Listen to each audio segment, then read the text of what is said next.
Hello everyone.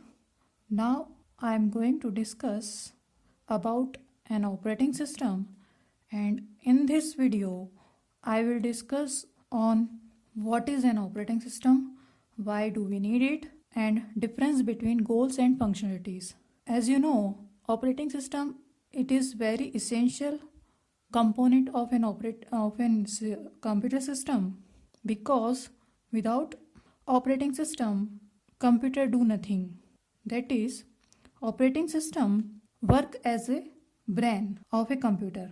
Just like a human bodies without brain do nothing, as it is without operating system computer do nothing. ये तीनों ही point exam point of view से काफ़ी important है, जो university level के student हैं उनके लिए, प्लस जो कॉम्पिटिटिव एग्ज़ाम की प्रिपरेशन कर रहे हैं उनके लिए भी ये इम्पॉर्टेंट पॉइंट्स हैं. Now here I focus first point, what is an operating system. This point also cover introduction, overview and definition of an operating system. Now I am going to write following points to describe it. First point is operating system is a system software.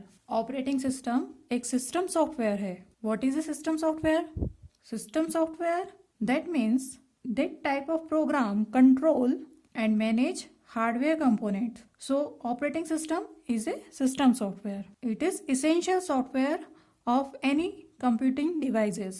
Now the second point is operating system act as an intermediary between and hardware component. That means it behave like a interface. Suppose this one is user and this is hardware like CPU, mouse, keyboard, etc. User can handle this particular hardware component with the help of operating system. Without operating system, user cannot handle or control or access hardware parts of computers, because hardware known only assembly language or machine language. So without operating system, user may not handle or access any hardware component. For example, from our home, fan and smart TV cannot access without interface, just like a remote or switch button. Same as operating system, we have like a interface between user and hardware. Now the third point is it act as a resource manager or allocator. Why we can say operating system is a resource manager or allocator? When there are multiple user or multiple jobs running at the same time, resources must be allocated to each of them. Many different types of resources are managed by the operating system, such as CPU cycle, main memory and file storage may have special allocation code, whereas other may have much more general request and release code. Operating system have CPU scheduling routines that take into account the speed of the CPU, the jobs that must be executed, the number of registers available and other factors. There may also be routines to allocate printers, modem, USB storage, drivers and other peripheral devices.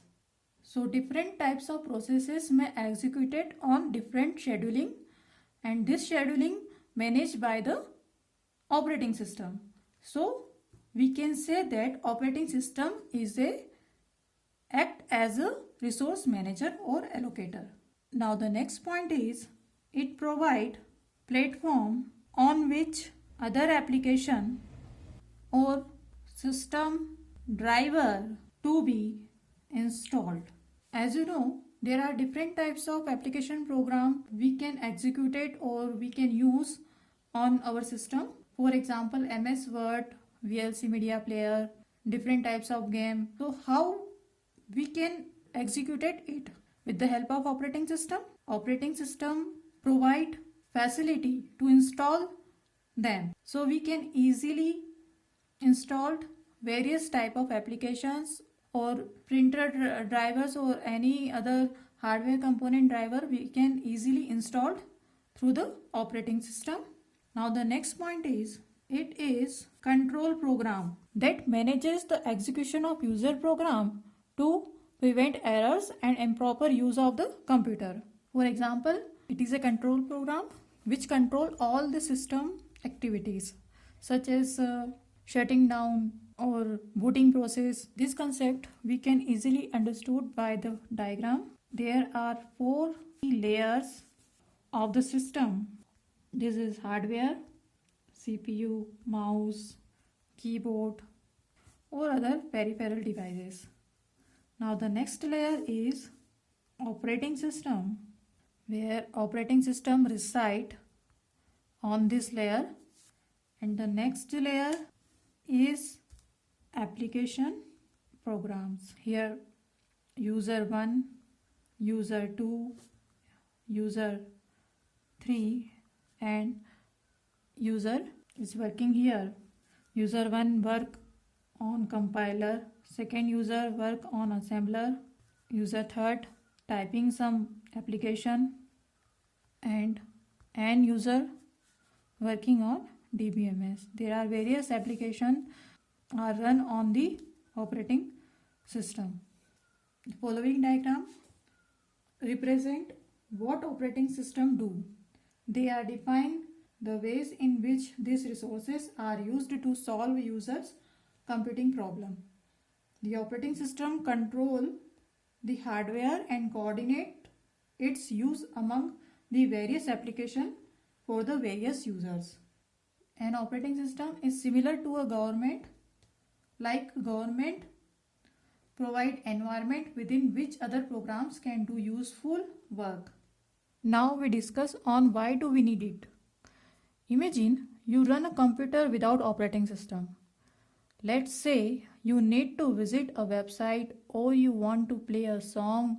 You will need to perform number of operations and execute number of instructions by yourself to do the above mentioned work. This mentioned work totally write on assembly language. It will consume too much time, maybe hours or a day or month to, as you will need to figure out what actually is to be done to do it, then you will perform those tasks. It will take too much time because assembly language, it is very difficult language to understand and writing. What the operating system does is basically it perform those number of complicated repetitive operation that needs to be performed in background without our intervention, thus reduce the hectic task and provide us a beautiful interface through which we can interact with the hardware. Thus, in simple terms, operating system provides an easy to use interface and manages all the communication between hardware, thus making computer user friendly. That's why we need operating system. Now we discuss on the next point, difference between goals and functionalities. First we discuss on goals of the operating system. There are two types of goal in operating system, primary goals and secondary. Now first we discuss on primary goals. The primary goal of an operating system is to provide a user-friendly and convenient environment. How? We know that it is not compulsory to use the operating system, but things become harder when the user has to perform all the process scheduling, and converting the user code into machine code is also very difficult. So we make the use of an operating system to act as an intermediate between us and hardware. All you need to do is give commands to the operating system and the operating system will do the rest for you. So the operating system should be convenient to use. This approach followed by Windows. Windows provide two interface, graphical user interface and command line user interface. User very convenient on GUI, graphical user interface. We discuss on secondary goals. The secondary goals of an operating system is efficiency. Efficiency, that means maximum throughput. What is a throughput? Throughput basically a unit of time. That means time required for a particular process to complete from submission time to completion. In other words, we can say that number of processes that complete their execution per time unit. So those operating system give maximum throughput. It is more efficient. In other words, we can say that operating system should perform all the management of resources in such a way that the resources are fully utilized and no resource should be held idle if some request to that resource is there at that instant of time. So, in order to achieve the above primary and secondary goals, the operating system performs a number of functions. To achieve the goals of an operating system, the operating system performs a number of functions. Number of functions of an operating system. They are: first one is process management, second one is memory management, next IO device management, next file management, next virtual memory management, next security over system performance, next job accounting, next error detection, and last one is coordination between software and user. There are many functions of an operating system. These all functionalities discussed in next video. Thanks for watching. Good luck.